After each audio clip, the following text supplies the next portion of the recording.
അസ്സാം വലൈക്കും വറഹമത്തല്ലാഹി വർക്കാത്തുഹു. ഇന്നലെ മക്കയിൽ അസീസിയ താമസ സ്ഥലത്ത് വെച്ചിട്ട് രണ്ട് ഹാജിമാര് ലിഫ്റ്റിന്റെ കുഴിയിൽ വീണിട്ട് മരിച്ചിട്ടുണ്ട് എന്ന് പറഞ്ഞിട്ടുണ്ടെങ്കിൽ ലിഫ്റ്റിന്റെ കുഴിയിൽ വീണ് മരിക്കുക എന്ന് പറഞ്ഞിട്ടുണ്ടെങ്കിൽ നമ്മൾ സാധാരണ ലിഫ്റ്റ് ഇറങ്ങി വരുന്ന സമയത്ത് ഡോർ തുറന്നാൽ ഉടനെ കയറും. അപ്പൊ നമ്മൾ ബട്ടൺ പ്രസ് ചെയ്ത് കഴിഞ്ഞിട്ടുണ്ടെങ്കിൽ ലിഫ്റ്റ് ഇറങ്ങി വരും. ഡോർ തുറന്നിട്ടുണ്ടെങ്കിൽ ഉടനെ നമ്മൾ ലിഫ്റ്റിൽ കയറാറുണ്ട്. ഇതുപോലെ തന്നെയാണ് ബീഹാറിലെ രണ്ട് ഹാജിമാര് ലിഫ്റ്റിൽ കയറിയത്. പക്ഷേ ബട്ടൺ ഞെക്കിയതിനു ശേഷം ലിഫ്റ്റ് എത്തിയിട്ടില്ല. അവർ നിൽക്കുന്ന 4ാമത്തെ നിലയിലോട്ട് ലിഫ്റ്റ് എത്തിയിട്ടുണ്ടായിരുന്നില്ല.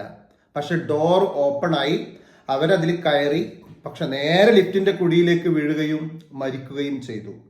നമ്മളിലൊക്കെ സംഭവിക്കുന്ന ഒരു അപകടമാണ്. നമ്മളെല്ലാവരും ബട്ടൺ ഞെക്കിയതിനു ശേഷം ലിഫ്റ്റ് ഇറങ്ങി വരാൻ വേണ്ടി കാത്തു നിൽക്കും. ഡോറ് തുറന്നിട്ടുണ്ടെങ്കിൽ പലപ്പോഴും നമ്മൾ ഈ ലിഫ്റ്റ് എത്തിയിട്ടുണ്ടോ എന്ന് നോക്കാറില്ല. കാരണം എന്താണെങ്കിലും ഓട്ടോമാറ്റിക് ലിഫ്റ്റ് അവിടെ എത്തും എന്നുള്ളൊരു വിചാരമാണ്. പിന്നെ എല്ലാവരും തിരക്കിലായിരിക്കും. പെട്ടെന്ന് താഴോട്ട് എന്തെങ്കിലും ഇറങ്ങി വരാനുള്ള എന്തെങ്കിലും തിരക്കിലായിരിക്കും. അത് നാട്ടിലാവട്ടെ, ഹജ്ജിന്റെ സീസണിലാവട്ടെ, ഏത് സമയത്താവട്ടെ, നമുക്ക് എല്ലാവർക്കും സംഭവിക്കുന്ന അല്ലെങ്കിൽ ഒരു അബദ്ധം അല്ലെങ്കിൽ ഒരു ഇതൊക്കെ ചില പരീക്ഷണങ്ങളാണ്. എന്താണെങ്കിലും രണ്ട് ഹാജിമാര് നമ്മളിൽ നിന്ന് വിട പറഞ്ഞിട്ടുണ്ട്. അള്ളാഹു സുബ്ഹാനഹു തആല അവർക്ക് സ്വർഗം നൽകി അനുഗ്രഹിക്കുമാറാവട്ടെ. ഒരുപാട് സ്വപ്നങ്ങൾ വെച്ചിട്ട് പോയവരാണ്. ഇന്ത്യൻ സംഘത്തിൽ നിന്ന് ബീഹാരികളായ 2 പേര്, 70-72 വയസ്സുള്ള 2 ആളുകളാണ് അവര്. അപ്പൊ അവർക്ക് ഹജ്ജിന്റെ കർമ്മങ്ങളിൽ പങ്കെടുക്കുന്നതിന് മുന്നേ അള്ളാഹുവിന്റെ അതിഥികളായിട്ട്, വിരുന്നുകാരായിട്ട് അള്ളാഹുവിലേക്ക് എത്തി അവര്. അതൊക്കെ ഓരോ പരീക്ഷണങ്ങളാണ്, വിധികളാണ്.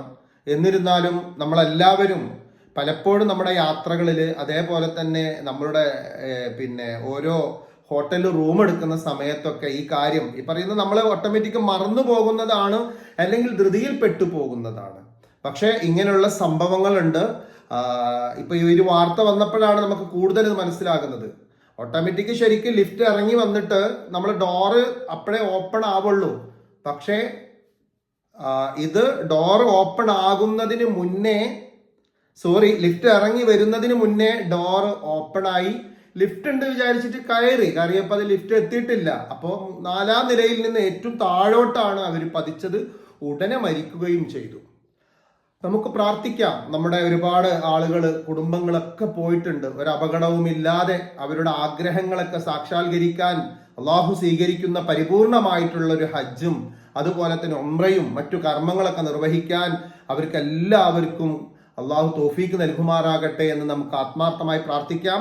ഹജ്ജിന്റെ കർമ്മങ്ങൾക്ക് മുന്നേയായിട്ട് ഈ വിട പറഞ്ഞു പോയ ഈ 2 സുഹൃത്തുക്കളെ അള്ളാഹു തൃപ്തിപ്പെടുന്ന വളരെ ഉന്നതമായ സ്ഥാനത്തിൽ സ്വർഗത്തിൽ എത്തിക്കട്ടെ എന്ന് നമുക്ക് ആത്മാർത്ഥമായിട്ട് പ്രാർത്ഥിക്കാം. അവിടെ നടക്കുന്ന ഒരുപാട് നല്ല നല്ല കർമ്മങ്ങളിലാണ് ഇപ്പൊ നമ്മുടെ സഹോദരങ്ങളൊക്കെ ഉള്ളത്. എന്നിരുന്നാലും ഇതുപോലുള്ള വാർത്തകൾ അള്ളാഹുവിന്റെ പരീക്ഷണമായേക്കാം. അതല്ലെങ്കിൽ അവർക്ക് ആ മണ്ണിൽ കിടക്കാൻ അള്ളാഹു തൗഫീക്ക് നൽകിയതായേക്കാം. എന്തോ ആവട്ടെ, നമുക്ക് പ്രാർത്ഥിക്കുക മാത്രമാണ് നമ്മുടെ മുന്നിലുള്ളത്.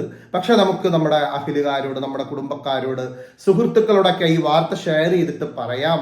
എത്ര സേഫ്റ്റി ആണെങ്കിലും, അല്ലെങ്കിൽ എത്ര തന്നെ ഓട്ടോമാറ്റിക്കലി കാര്യങ്ങൾ നടക്കുന്ന ലിഫ്റ്റ് ആവട്ടെ, എന്ത് കാര്യങ്ങളാവട്ടെ, നമ്മളൊന്ന് ശ്രദ്ധിക്കുന്നത് നന്നായിരിക്കും. അതിപ്പോ മക്കത്ത് നല്ലട്ടോ, നമ്മളിവിടെ ഏത് ഒരുപാട് സ്ഥലങ്ങളിൽ സഞ്ചരിക്കുന്ന സമയത്തും ആളുകളിലൊക്കെ പോവാറുണ്ട്. നമ്മൾ പെട്ടെന്നൊരു സാധനം മേടിക്കാൻ അടിയിൽ നിന്ന് മേലെ താഴോട്ടൊക്കെ അങ്ങോട്ടും ഇങ്ങോട്ടും തിരക്ക് പിടിച്ച് കയറാറുണ്ട്. അതുപോലെ തന്നെ 9 പേർക്ക് നിൽക്കാൻ പറ്റുന്നതാണെങ്കിൽ ചിലപ്പോൾ 10-12 പേരൊക്കെ കയറുന്നത്. എന്നിട്ട് അത് കീ എന്ന് പറയുമ്പോൾ ആരും ഇറങ്ങാതെ അങ്ങനെ നിൽക്കും. ഇറങ്ങാൻ കൂട്ടാക്കൂല. നീ ഇറങ്ങ് എന്ന് പറഞ്ഞിട്ട്. ഇതൊക്കെ നമ്മൾ ചെയ്യുന്ന കാര്യങ്ങളാണ്. നമ്മളൊരു കാര്യം മനസ്സിലാക്കുക, നമ്മൾ ധൃതി പിടിച്ച് അങ്ങോട്ട് എത്തണം എന്ന് വിചാരിച്ച് തിരക്ക് കൂട്ടുമ്പോ അതൊരു പക്ഷെ തീരെ എത്താത്തൊരവസ്ഥയിലേക്കാകും പോവുക എന്ന് മനസ്സിലാക്കിയിട്ട് കുറച്ചൊക്കെ ക്ഷമയോട് കൂടിയിട്ട് ഇത്രയും കാര്യങ്ങളൊക്കെ കൈകാര്യം ചെയ്താൽ അപകടങ്ങളെ ഒരു പരിധിയിൽ കൂടുതൽ, അല്ലെങ്കിൽ ഒരു പരിധി വരെ നമുക്ക് ഒഴിവാക്കാൻ കഴിയും. എല്ലാ അപകടങ്ങളിൽ നിന്നും അള്ളാഹു കാത്തുരക്ഷിക്കട്ടെ. ഇതൊന്ന് നിങ്ങളോട് ഷെയർ ചെയ്യാൻ തോന്നി. കാരണം നമുക്കൊക്കെ സംഭവിക്കാവുന്ന ഒരു കാര്യമാണ്. പലപ്പോഴും മൊബൈൽ ഫോണിലായിട്ട്, അതേപോലെ തന്നെ മറ്റെന്തെങ്കിലും സംസാരങ്ങളിലായിട്ട് നമ്മൾ എന്ത് ചെയ്യും, വേഗം താഴോട്ടുണ്ട് ഇറങ്ങി ലിഫ്റ്റിലൊക്കെ കയറി നിൽക്കും. ഡോർ ഓപ്പൺ ആയിട്ടുണ്ടായിരിക്കും. പക്ഷെ സാധാരണ ലിഫ്റ്റ് ഇറങ്ങി വന്നാലാണ് ഡോർ ഓപ്പൺ ആവുക. പക്ഷെ ഇങ്ങനെയും സംഭവിക്കുന്നുണ്ട്. ഡോർ ഓപ്പൺ, ലിഫ്റ്റ് ഇറങ്ങി വരുന്നതിന് മുന്നിൽ ഡോർ ഓപ്പൺ ആകുന്നുണ്ട് എന്നുള്ളത് ഈ ഒരു വാർത്തയിൽ നിന്ന്, ഈ ഒരു സംഭവത്തിൽ നിന്ന് നമുക്ക് മനസ്സിലാക്കാൻ കഴിഞ്ഞു. അപ്പൊ അതെല്ലാവരുടെയും ഓർമ്മയിലേക്കായി ഒന്ന് സൂചിപ്പിച്ചു എന്ന് മാത്രം. Okay, by.